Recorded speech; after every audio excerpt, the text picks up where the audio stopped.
बहुत समय पहले की बात है। सोहनपुर नामक गांव में दो भाई रहा करते थे। बड़ा भाई जितना अमीर था, छोटा भाई उतना ही गरीब था। सुनिए जी, आखिरकार हम लोग कब तक इस तरह जीवन व्यतीत करेंगे। बंटवारे के समय आपके बड़े भैया ने बड़ी ही चालाकी से अपने जमीन और जायदाद हथिया ली और खुद इतने अमीर बन गए। सुजाता, ये तुम कैसी बात कर रही हो? वो मेरे बड़े भैया है। भला वो क्यों मेरे साथ बेईमानी करेंगे? वह तो बंटवारे के समय जो भी उनके हिस्से में आया वो उन्होंने लिया, और जो मेरे हिस्से में आया वो मैंने लिया। हे मेरे भोले पति, आप क्यों नहीं समझ रहे? उन्होंने आपको ये टूटी फूटी कुटिया दे दी। स्वयं उन्होंने अपने लिए महल चुना और आपको बंजर जमीन दे दी जिस पर कुछ भी नहीं उगता है, और स्वयं उन्होंने उपजाऊ जमीन ले ली।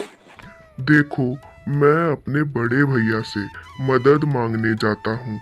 वह अवश्य ही हमारी मदद करेंगे। इतना कहकर बिरजू अपने बड़े भैया के पास जाता है। भैया, मैं बहुत परेशान हूँ। इस समय मेरे पास कोई रोजगार नहीं है, जिसकी वजह से मेरी हालत बहुत बुरी है। मैं आपसे सहायता मांगने आया हूँ। आप मेरी मदद करोगे ना बड़े भैया? भला मैं क्यों तुम्हारी मदद करूं? जब हम लोग अलग अलग हो गए हैं तो अब तुम मुझसे मदद मांगने क्यों आए हो? जाओ यहाँ से। तुम्हारी किसी भी तरह से मदद नहीं करूँगा। बड़े भैया, ये आप क्या कह रहे हैं? जो भी तुमने सुना है वो सही है। इससे पहले कि मेरा नौकर तुम्हें धक्के मार कर निकाल दे, निकल जाओ यहाँ से। बिरजू अपने बड़े भैया के यहाँ से निकलकर घर को आने लगता है, लेकिन उसे सब साफ पता चल जाता है कि जो कुछ भी सुजाता बड़े भैया के बारे में कहती थी वो सही है। ये सब सोचते हुए बिरजू घर आ जाता है। बिरजू का उदास चेहरा देखकर सुजाता उससे कहती है, क्या हुआ? आप ऐसे नाराज होकर आ गए? क्या अर्जुन भैया ने आपकी मदद नहीं की क्या? सुजाता, तुम सही कह रही थी। मैं जैसा अपने बड़े भैया के बारे में सोचता था वो वैसे बिल्कुल भी नहीं है। उन्होंने मेरे साथ छल किया। उन्होंने जानबूझकर मेरे हिस्से में वह चीज दी जिसका मैं कोई भी उपयोग नहीं कर सकता हूँ। आप उदास मत होइए। जो हो गया सो हो गया। भगवान के यहाँ अंधेर नहीं है, वो जरूर हमारी मदद करेंगे। बिरजू का बड़ा भाई अर्जुन गांव में मिट्टी के बर्तन बेचा करता था और पूरे गांव में सिर्फ उसी की ये दुकान थी, जिसकी वजह से उसे बहुत ज़्यादा घमंड था। अरे भैया, ये बर्तन कैसे दिए? 100 का एक बर्तन है। लेना है तो लो, नहीं तो चलते बनो। अरे भाई, क्या बात है? एक तो इतने महंगे बर्तन दे रहे हो, ऊपर से अकड़ तो देखो। और ऐसा क्या है तुम्हारे इन बर्तनों में जो तुम बर्तन का 100 रुपए दाम बता रहे हो? ये बर्तन सोने के हैं क्या? ये बर्तन सोने के नहीं हैं, समझे तुम? बल्कि इस गांव में सिर्फ मेरे ही पास ये मिट्टी के बर्तन मिलते हैं, जिसकी वजह से मैं इनकी कीमत 100 रुपए रखा हूँ। अर्जुन सेठ, आप इस बात का बहुत फायदा उठा रहे हैं कि आपके अलावा इस गांव में मिट्टी के बर्तन बेचने वाला कोई और नहीं है। हे भगवान, इस गांव में कोई मिट्टी के बर्तन क्यों नहीं बेचता, जिससे अर्जुन सेठ का घमंड टूटकर चकनाचूर हो जाए। इतनी बात कहकर ग्राहक वहां से चला जाता है और सोहन काम की तलाश में यहाँ वहाँ भटक रहा होता है। तभी वह एक दुकान में जाता है और कहता है, सेठ जी, मैं इस समय बहुत मुसीबत में हूँ। मुझे अपने परिवार का पालन पोषण करने के लिए पैसों की बहुत ज़रूरत है। तो क्या आप मुझे अपने यहाँ कोई छोटा मोटा काम दे सकते हैं? अगर आप मुझ जैसे गरीब की मदद करेंगे तो भगवान आपका बड़ा मदद करेगा। तुम अर्जुन के छोटे भाई बिरजू हो ना? जी, मैं वही हूँ। मैं जानता हूँ कि कैसे तुम्हारे बड़े भैया ने तुम्हारे साथ बेईमानी की है। मैं तुम्हें काम तो दे दूंगा, लेकिन तुम वो काम क्यों नहीं करते जो तुम्हारा खानदानी काम है? सेठ जी, ये आप क्या कह रहे हैं? मैं कुछ समझ नहीं पाया। अरे बिरजू, तुम एक कुम्हार हो तो तुम मिट्टी के बर्तन बनाकर क्यों नहीं बेचते? वैसे भी इस गांव में तुम्हारे भाई के अलावा किसी के मिट्टी के बर्तन के दुकान नहीं है। तुम भी एक बार कोशिश करो, क्या पता तुम सफल हो जाओ।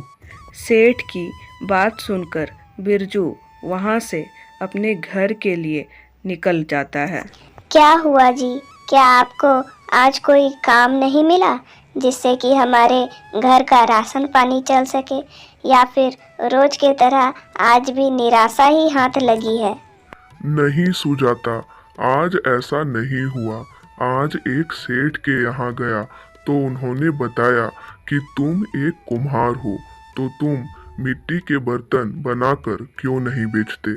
उससे तुम्हारी सारी परेशानी दूर हो जाएगी। ये विचार तो काफी अच्छा है।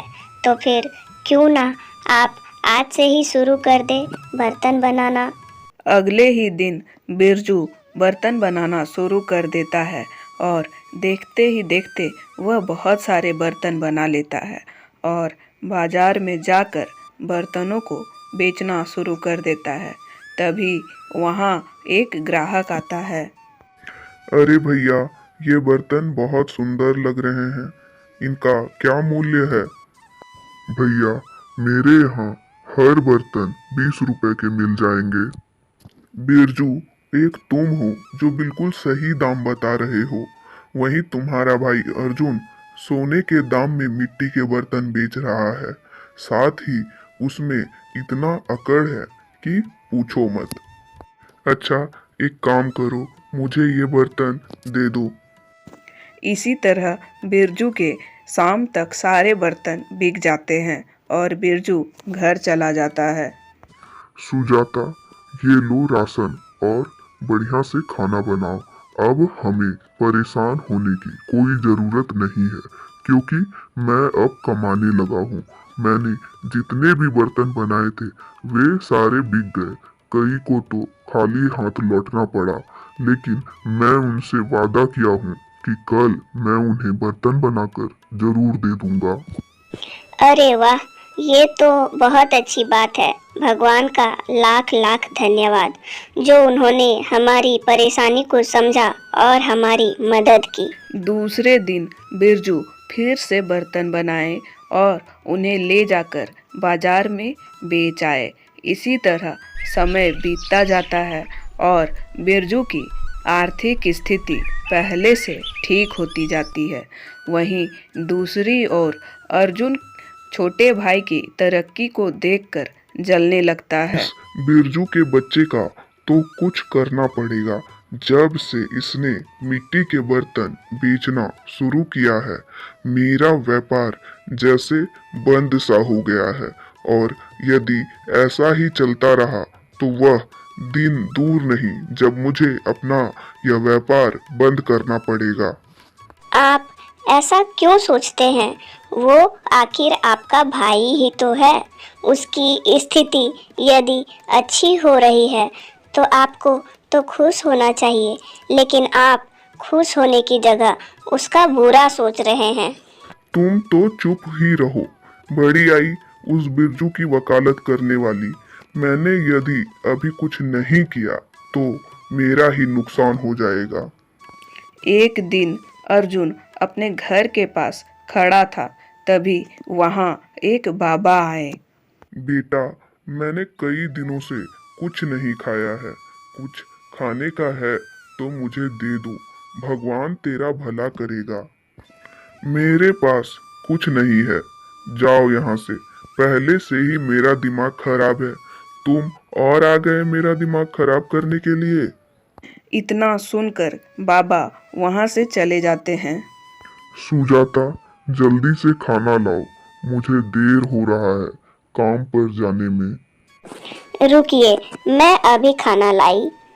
सुजाता बिरजू को खाना लाकर देती है और कहती है, लीजिए, घर में थोड़ा सा ही आटा बचा था तो मैंने आपके लिए 2 ही रोटी बनाकर ला सकी। सुजाता, अगर मैं दोनों रोटी खा गया तो तुम क्या खाओगी?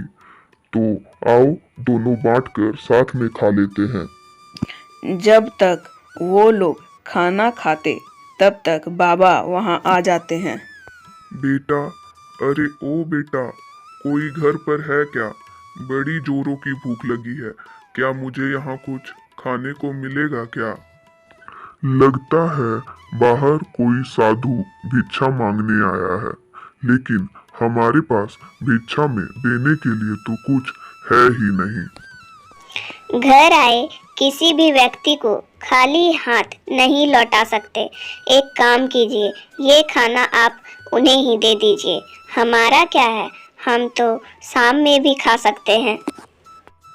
बाबा, मैं आपको अमीरों की तरह 56 भोग तो नहीं खिला सकता हूँ, लेकिन मेरे पास सिर्फ ये रूखा सूखा खाना ही है, आप इन्हीं को खा लीजिए। बाबा बड़े ही चाव से खाना खा लेते हैं और खाना खाने के बाद बिरजू बाबा से कहता है, बाबा, आप कौन हैं और आप यहाँ कैसे आए? मैंने आपको इस गांव में पहली बार देखा है। पुत्र, मैं गांव के पास वाली नदी के किनारे एक वृक्ष के पास वाले मंदिर में रहता हूँ। लोगों का मानना है कि वहाँ एक देवता रहते हैं जो अपने भक्तों को वरदान देते हैं, लेकिन ऐसा बिल्कुल भी नहीं है, बल्कि वहाँ मैं ही रहता हूँ और जो लोग अच्छे होते हैं उन्हें मैं रहस्यमय वरदान देता हूँ, और जो उस वरदान का ठीक से पालन नहीं करता है वो बहुत मुसीबत में पड़ सकता है। बेटा, तुम मुझे भले आदमी लगते हो, इसलिए मैं तुम्हारी इच्छा अनुसार वरदान दूंगा। बोलो बेटा, तुम्हें क्या चाहिए? लेकिन याद रखना, हर वरदान के साथ जिम्मेदारी भी आती है। बाबा मुझे आप ऐसा वरदान दीजिए जिससे मैं सबकी मदद कर सकूं। मेरे पास जो भी अपनी समस्या लेकर आए मैं उनकी मदद कर सकूं। बाबा को बिरजू की बात अच्छी लगी और बाबा ने उसे एक किताब दी और कहा, पुत्र, ये एक किताब है, लेकिन यह एक मामूली किताब नहीं है। ये तुम्हें दूसरों की मदद करने की शक्ति देगा, लेकिन याद रखना, इसका उपयोग अपने स्वार्थ के लिए बिल्कुल मत करना, नहीं तो विनाश के कगार पे आ जाओगे। इतना कहकर साधु वहां से चला जाता है। वहीं दूसरी ओर बिरजू अनोखी शक्तियों की वजह से सबकी मदद करने लगता है। कहीं खेतों में पानी नहीं होता है तो बारिश करवा देता है, कहीं आग लगी हो तो तुरंत बुझा देता है। गांव में उसकी चर्चा होने लगी। यह खबर उड़ते उड़ते उसके भाई के पास पहुंची। अरे अर्जुन, तुम्हारा छोटा भाई तो बहुत ही चमत्कारी बन गया है। जहाँ बारिश नहीं होता वहाँ बारिश बुला देता है, कहीं आग लगी हो तो पल में आग बुझा देता है, और भी अन्य तरीके से लोगों की बहुत मदद कर रहा है। यह सारी बात सुनकर अर्जुन चौंक जाता है। वहीं दूसरी ओर जैसे जैसे समय बीतता जाता है बिरजू को अपनी शक्तियों पर अभिमान होने लगता है। बिरजू ऐसा सोचने लगता है कि अब तो मैं इस दुनिया का सबसे ताकतवर इंसान बन गया हूँ और मैं चाहूँ तो मैं सब कुछ कर सकता हूँ। फिर एक दिन बिरजू ने अपनी शक्ति का इस्तेमाल अपनी इच्छा पूर्ति के लिए किया। उसने अपने लिए सोने चांदी का ढेर लगा लिए और अपने लिए एक बड़ा घर बना लिया। वह अब लोगों से सीधे मुंह बात भी नहीं करता था। अरे बिरजू भाई, जल्दी चलो जल्दी, मेरे घर में आग लगी है। अब तुम ही हो जो मेरी मदद कर सकते हो। मैं क्यों जाऊं? जब घर तुम्हारा जल रहा है तो तुम्हें खुद आग बुझाना चाहिए। मैं क्या सिर्फ तुम लोगों का ही काम करूं? मेरे पास भी कितने सारे काम हैं जो मुझे करने होते हैं। भाई, तुम जाओ यहाँ से, मैं तुम्हारी मदद नहीं कर सकता। वह व्यक्ति निराश होकर वहां से चला जाता है और बिरजू जब एक किसान के खेत से गुजर रहा था तभी उसे रोकते हुए वह किसान कहता है। अरे बिरजू भाई, मैं आपके पास ही जा रहा था। अच्छा हुआ कि आप मुझे यहीं मिल गए। मैंने अपने खेतों में फसल तो लगा दी, किंतु कई दिन बीत गए, बारिश का नामो निशान नहीं है। तो बिरजू, क्या तुम मेरे खेत में बारिश करा सकते हो? मेरे खेत में बारिश करा दो ना। ये बारिश कराने मुझे क्यों कह रहे हो? भला मैं तुम्हारी मदद क्यों करूं? तुम्हें अगर समस्या है तो तुम राजा जी के पास जाओ ना। बिरजू की कड़वी बातें सुनकर किसान दुखी हो जाता है और बिरजू वहां से चला जाता है। उसके कड़वी बात सुनकर उसके आसपास के लोग उससे दूर रहने लगे और उसकी शक्तियां भी कमजोर पड़ने लगी। ये मेरे साथ क्या हो रहा है? अब मेरे पास पहले जैसी शक्तियाँ क्यों नहीं है? मैं अपनी शक्तियों का बारिश और अन्य काम के लिए उपयोग क्यों नहीं कर पा रहा हूँ? बिरजू खुद से यही सारी बातें कर रहा होता है कि तभी उसके सामने बाबा फिर से प्रकट होते हैं और मुस्कुराते हुए कहते हैं। बिरजू, मैंने तुम्हें चेतावनी दी थी कि यह वरदान जिम्मेदारी के साथ आता है। तुमने इसे अपने हित के लिए इस्तेमाल किया। अब तुम्हारे पास दो ही रास्ता है। या तो तुम अपनी शक्तियां छोड़ दो और साधारण जीवन जियो, या फिर अकेलेपन और विनाश का सामना करो। बाबा, मुझसे बहुत बड़ी गलती हो गई। मैंने अपने शक्तियों के घमंड में आकर ना जाने कितने लोगों को बुरा भला कहा। मुझे माफ कर दीजिए बाबा। मैं अब साधारण जीवन जीकर लोगों की मदद करूंगा। तुमने सच को पहचाना, यही सबसे बड़ा वरदान है। तुम पहले से ही एक अच्छे इंसान हो और अपना जीवन साधारण तरीके से व्यतीत करो। उस दिन के बाद बिरजू ने अपनी मेहनत और ईमानदारी से लोगों की मदद करना शुरू कर दी। तब उसे एहसास हुआ कि असली वरदान लोगों की निस्वार्थ सेवा में है। फिर एक दिन अर्जुन बिरजू के पास जाता है। बिरजू, मेरे भाई, मैं तुम्हारे बारे में क्या सुन रहा हूँ कि तुम्हारे पास जादुई शक्तियाँ आ गई है। ये सारी बातें सच है क्या? हाँ भैया, ये सारी बातें एकदम सच है। लेकिन अब मेरे पास ना कोई शक्तियाँ हैं, क्योंकि हमारे पास शक्तियाँ आती है तो उसके साथ घमंड भी आ जाता है। इसलिए मैं उन शक्तियों को वही बाबा को दे दिया जिन्होंने मुझे वो शक्ति दी थी। बिरजू, कहीं तुम उस बाबा के बारे में तो नहीं कह रहे हो जो कुछ महीने पहले भिक्षा मांगने आए थे? हाँ भैया, मैं वही बाबा के बारे में बात कर रहा हूँ। हे भगवान, ये मैंने क्या किया? मेरी हिम्मती मारी गई थी जो मैंने उन्हें खाना नहीं खिलाया। अगर उस दिन मैं उन्हें खाना खिलाता तो वो खुश हो जाते और मुझे उनसे वरदान मिल जाता। बिरजू मेरे भाई, वो बाबा मेरे पास भी आए थे, किंतु मैं उन्हें बहुत बुरा भला बोलकर भगा दिया था। लेकिन मैं अपनी करनी पे बहुत शर्मिंदा हूँ। इसलिए मैं उन बाबा से माफ़ी मांगना चाहता हूँ। तो क्या तुम मुझे उनका पता बता सकते हो? हाँ भैया, वो गांव के किनारे नदी के पास वाले मंदिर में रहते हैं, जो वरदान देते हैं। लेकिन उनका वरदान रहस्यमय होता है और जो उसे ठीक से नहीं समझता वो बड़ी मुसीबत में पड़ जाता है। बिरजू, तुम्हारा बहुत बहुत धन्यवाद। मैं अब चलता हूँ उन्हीं बाबा के पास माफी मांगने के लिए। अर्जुन जंगल की ओर निकल पड़ा। चारों ओर घना जंगल था। मंदिर के पास पहुंचते ही उसे बाबा दिखाई दिए। वो वही बाबा थे जिसे उसने अपने घर से भगा दिया था। बेटा, तुम यहाँ क्यों आए हो और तुम्हें मुझसे क्या चाहिए?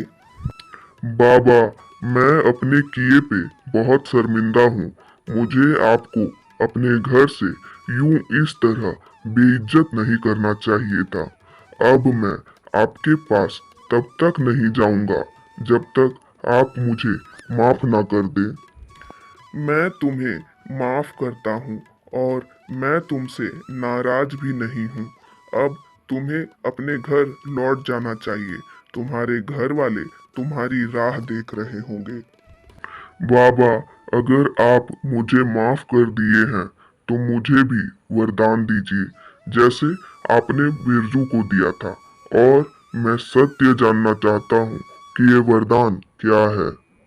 अर्जुन की बात सुनकर बाबा अपने मन में सोचते हैं, अब पता चला कि ये मेरे पास अपनी गलतियों की माफ़ी मांगने नहीं आया है, बल्कि अपने लालच के कारण मेरे पास आया है। ठीक है, मैं तुम्हें वरदान देता हूँ कि जो तुम चाहोगे वैसा ही होगा। लेकिन याद रखना, कभी कभी वरदान हमारे लिए मुसीबत बन जाता है। अर्जुन खुश होकर वहां से चला जाता है और घर आकर अपनी पत्नी से कहता है, बोलो भाग्यवान, तुम्हें क्या चाहिए? भला आप आज ऐसा क्यों पूछ रहे हैं जी? भाग्यवान, मुझे भी बाबा ने वरदान दिया है कि मैं जो चाहूंगा वैसा ही होगा। देखना चाहोगी तुम तो देखो। बिरजू अपने मन में बोलता है कि यहाँ सोने चांदी का ढेर लग जाए, और वहाँ तुरंत सोने चांदी के ढेर लग जाते हैं, जिसे देखकर अर्जुन की पत्नी हैरान रह जाती है। वहीं दूसरा दिन अर्जुन किसी काम से जा रहा होता है, तभी उसका लड़का उससे टकरा जाता है। उसी वक्त अर्जुन कहता है, अंधे हो क्या? और उसी वक्त लड़का अंधा हो जाता है। पिताजी, पिताजी, मुझे कुछ दिखाई नहीं दे रहा है। हमारे बेटे को यह क्या हुआ? उसे अचानक कुछ दिखाई नहीं दे रहा है। जरूर आपने ही उसके साथ कुछ किया है, जो उसे कुछ दिखाई नहीं दे रहा है। हे भगवान, ये मैंने क्या कर दिया? मैंने अपने ही बेटे को अंधा बना दिया। ये उस बाबा के दिए हुए वरदान के कारण हुआ है। तो क्या अब हमारा बेटा अंधा ही रहेगा? नहीं, मैं ऐसा नहीं होने दूंगा। हम लोग बिरजू के पास चलते हैं। अब वही है जो हमारी मदद कर सकता है। दोनों पति पत्नी बिरजू के पास जाते हैं।